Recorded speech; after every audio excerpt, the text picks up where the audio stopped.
Le mois dernier, nous avons pu traiter du voyage martien et d'un futur vol habité vers la planète rouge. En effet, pour le moment, nous avons envoyé seulement que des robots à la surface martienne et ça devient vite limité sans la présence de l'homme. Salut à toi, jeune spationaute, aujourd'hui on va s'intéresser à la colonisation martienne. Donc si tu es prêt ou prête, eh bien on est parti.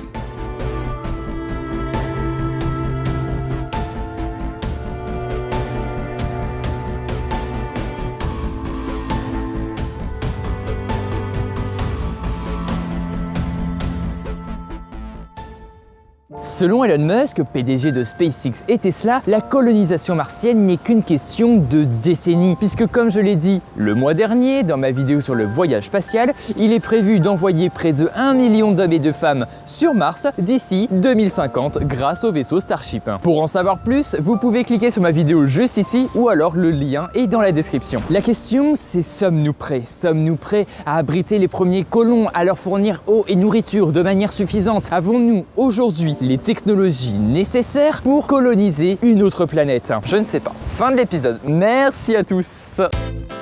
La NASA commence à se préparer au voyage vers la planète rouge et l'installation sur celle-ci avec des projets possibles d'habitat pour abriter les astronautes.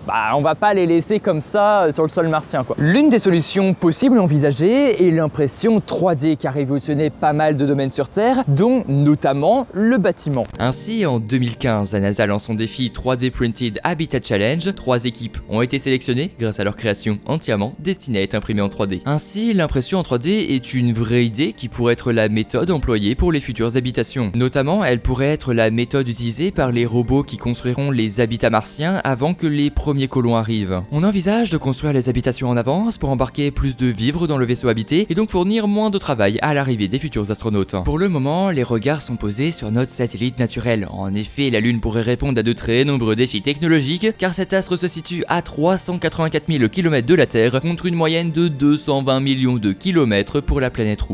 Comme on l'a vu durant les missions Apollo, Terre-Lune se faisait en seulement quelques jours contre quelques mois pour Mars. Utilisons donc la Lune pour nous préparer au voyage et à la colonisation de la planète rouge. C'est l'idée qu'a eue la NASA en lançant son programme Artemis qui doit permettre le retour de l'humain sur la Lune pour 2024 avec la mission Artemis 3. Le but ici n'est pas du tout le même que durant les années 60 avec le programme Apollo. Non, aujourd'hui, on veut rester de manière permanente sur notre satellite naturel. Alors oui, il y a certes encore des inconnus, mais de une, la Lune est plus proche, et de deux, nous y sommes déjà allés et nous avons pu récolter du régolithe lunaire qui compose la majeure partie de la surface de la Lune. Cette fine couche de poussière s'est révélée assez intéressante pour la construction d'habitats sur notre satellite naturel. L'entreprise privée Icon, installée au Texas, travaille avec la NASA pour développer une technologie capable de transformer cette couche de poussière en un matériau semblable au béton et pouvoir donc envisager la construction d'installations entièrement imprimées en 3D grâce à du régolithe lunaire. L'ESA, l'agence spatiale européenne, avait aussi pensé à ce type de construction avec notamment une partie gonflable recouverte par la suite avec du régolithe. Une fois arrivés sur Mars, les astronautes découvriront donc normalement leur habitat, mais bon, au bout de 6 mois dans l'espace, est-ce que le corps va bien réagir à la pesanteur martienne qui est certes 3 fois moins élevée que celle sur Terre, mais il y a quand même une gravité qu'il n'y avait pas dans l'espace. Le 27 mars 2015, décolle de Baïkonour au Kazakhstan un Soyouz avec à son bord l'astronaute Scott Kelly et 2 autres cosmonautes pour rejoindre l'ISS. Avec son collègue russe Mikhail Kornienko, ils vont passer un peu moins d'1 an dans la station spatiale internationale pour tester les effets longue durée de la pesanteur. Ils regagnent donc le sol terrestre début mars 2016 après 340 jours en orbite terrestre. À vrai dire, Scott a été énormément aidé pour se déplacer, ce qui est tout à fait normal, mais il avait l'air quand même de vivre assez bien son retour sur Terre. De toute façon, les astronautes sont entraînés à se débrouiller tout seuls si jamais la capsule n'atterrit pas à l'endroit espéré. L'une des seules solutions qui pourrait exister contre le fait de se réhabituer à la gravité est la centrifugeuse, permettant de simuler la gravité en tournant très vite autour d'un axe de rotation. Un astronaute qui irait sur Mars,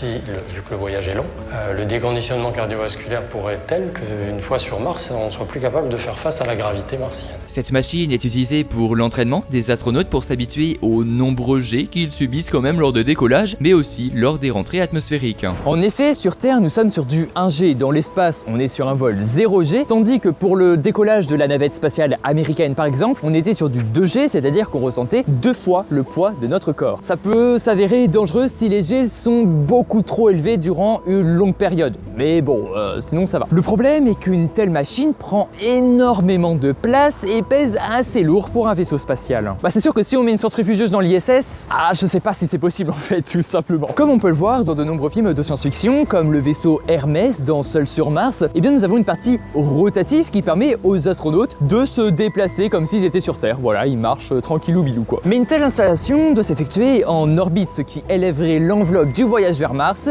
ainsi que de sa colonisation. De plus, notre planète a la chance de posséder une atmosphère nous protégeant du rayonnement solaire et de posséder aussi un puissant champ magnétique qui dévie le vent solaire. Donc on peut remercier la Terre. Buenos gracias a las dias, j'ai fait LV2 espagnol. Dans l'espace et sur Mars, aucun champ magnétique n'est présent, nous exposant aux radiations dangereuses portées par le vent solaire. Le champ magnétique de Mars a disparu depuis quand même un long moment, ce qui a un rapport avec la disparition de l'eau à la surface de cette planète, et je vous conseille d'ailleurs d'aller voir mon premier épisode de cette série pour en apprendre plus. Néanmoins, la planète rouge possède bel et bien une atmosphère qui permet de protéger la surface du rayonnement solaire, mais beaucoup moins que sur Terre, car elle est plus fine que celle de la planète bleue. Des solutions existent contre ces rayonnements qui peuvent s'avérer cancérigènes, comme construire les habitats sous la surface martienne, comme dans la série Mars, diffusée sur National Geographic. Cette série, j'ai trouvé plutôt pas mal, puisqu'elle permet d'illustrer les soucis de la colonisation d'une autre planète. Aujourd'hui, l'exploration des rovers et sondes sur la surface martienne n'est pas vraiment une preuve suffisante pour dire si de la vie bactérienne existe encore sur Mars ou a peut-être vécu sur la planète rouge. Je vous apprends rien, mais il y a plus d'un an, le monde découvrait la Covid-19 qui s'est propagée à une vitesse juste impressionnante sur une grande majorité du globe terrestre. Maintenant, imaginez si sur Mars, on découvre une bactérie inconnue qui peut se révéler dangereuse pour l'humain, et donc comment cela se passerait-il pour les astronautes là-bas? Je vous conseille donc de regarder l'épisode 4 de la saison 2 de Mars qui illustre bien les conséquences que peuvent avoir la découverte d'une telle bactérie. Bon, après, bien évidemment, c'est poussé à l'extrême, mais c'est une possibilité. Toujours sur cette idée de colonisation, je vous conseille de regarder la série Mission, diffusée sur OCS, qui montre les conflits d'une telle mission avec un côté science-fiction qui m'a inspiré d'ailleurs à écrire la vidéo sur Vladimir Komarov, qui culmine aujourd'hui, plus de 2000 vues, c'est juste dingue, donc franchement, merci à tous.